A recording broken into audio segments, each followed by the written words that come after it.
Well, after my last range trip when I was doing some accuracy and reliability testing with brass case 7.62 by 39, I realized that I am a terrible shot with an AK with factory sights, especially on this particular Vishka, because instead of the front sight being all the way down at the end of the barrel like most AKs are, this one is halfway up the barrel.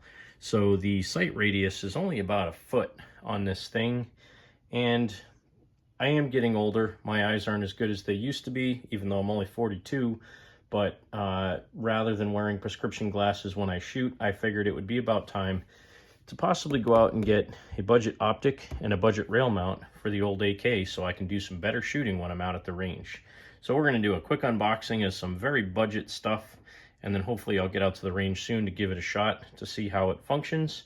But let's go ahead and get into this video. So starting off with the rail, and this is whatever that is, E04831 SKU E04831, made in China. That should say it all. This was about I don't know, $19 or something like that on Amazon. Again, I have no idea what the longevity of this thing is going to be, but comm block rifle, cheap comm block parts, how bad could it be?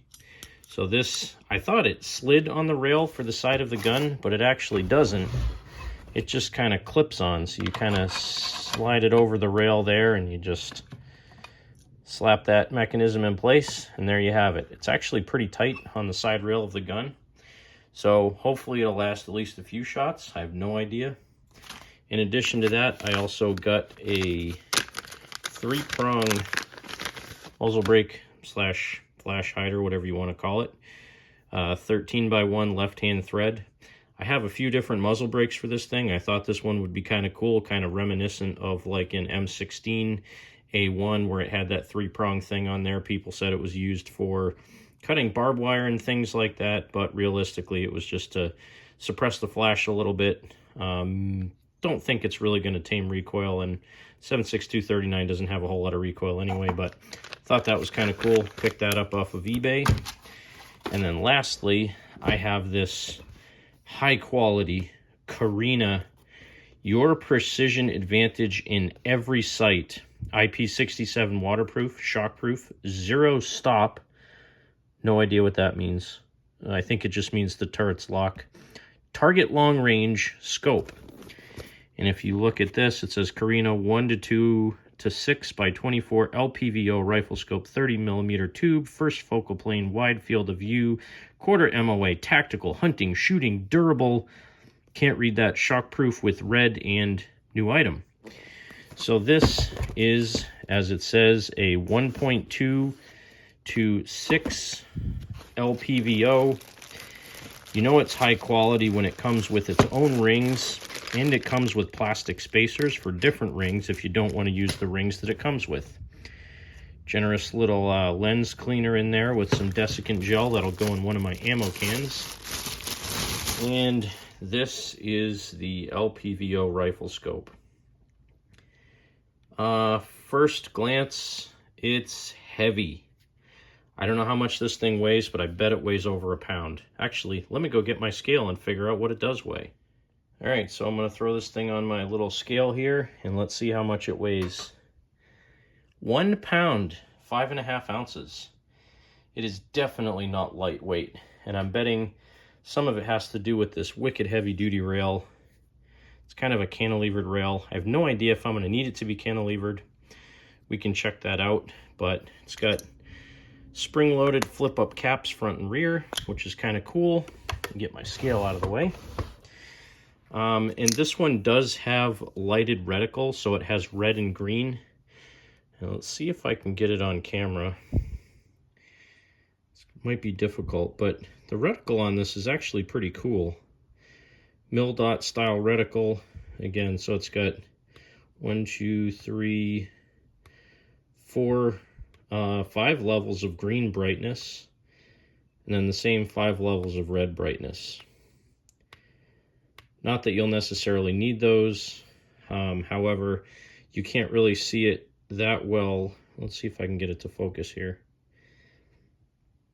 Nope, can't really get it to focus. There's actually across with mil dots inside the scope, even when it's not powered up. And it has numbers 2, 4, 6, 8 in all directions. Well, 2, 4, 6, 8 for the windage, and 2, 4, 6, 8, 10 on the vertical elevation. So pretty cool reticle. The design of this, you pull out on the turrets, you turn them, and then you push them down to lock them in place. They have numbers on them that go all the way up to 14. I don't know what they mean yet. I'm really not that crazy when it comes to tactical shooting and things like that, knowing what every single MOA means, but I do like these lockable turrets. You can basically set your windage and elevation to 0 at whatever range you want, whether it's 50 or 100 yards. And then you can actually take them off, and if there was a dot on the scope to set your 0 to, which it doesn't look like there is, you could actually, you know, put a dot here on the side in between both turrets, so you could get your windage and elevation 0, set your cap there, and then you know if you go up or down where you end up. So pretty neat in that front. The adjustment for the magnification, pretty simple. It's stiff. It's not gonna make itself go back to a lower magnification unless you manually do it. So pretty basic. Came off of Amazon. This thing was like 50 bucks, I think, shipped, maybe a little bit less, 45 bucks. Not expensive at all.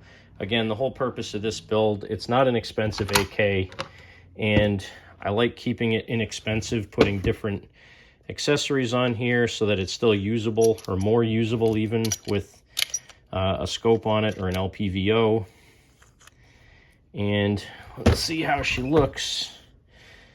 Boy, that's heavy. I mean, an AK is not a light gun to begin with, but sticking this on there, I bet this thing is almost 2 pounds. Let me see if I can zoom out here to get a better picture. Clean some of the stuff off my table.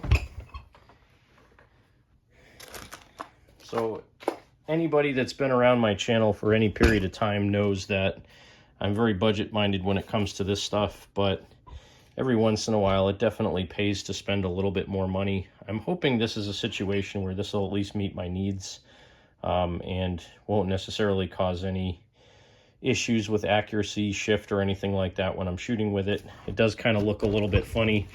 AKs traditionally, I don't think, look that great with scopes on them, but being that it's side mounted, it should be able to retain its 0 fairly well, as long as this cheap $19 scope mount doesn't get destroyed the first time I use it. But should give me a little bit better accuracy. And the nice thing is if I pull the scope off of the rail, even if the rail is on the gun, I can still use my iron sights. So pretty easy to get it off and throw it aside if you need the iron sights, or if the scope got damaged and this thing ever got jammed on there for some reason, you can still use your iron sights as well. So just a little bit of an update with some unboxing on some very inexpensive accessories for my AK-47, and pretty soon I'll get out to the range. I know I said that in my last video. I really have just been so busy lately that I have not had time to get out to the range and shoot, but I do have tons of videos that I want to do, tons of shotgun testing, tons of handgun testing, testing this guy out. It's just, there's never enough time in the day to do what I want with a full-time job and a family and everything else. So thanks for watching another edition of Cranky Gun Reviews. God bless America. Make sure you support your 2A rights. Get out there and shoot. And you remember that if someone asks you to give up some of your freedom for the greater good, you remind them that freedom is the greater good.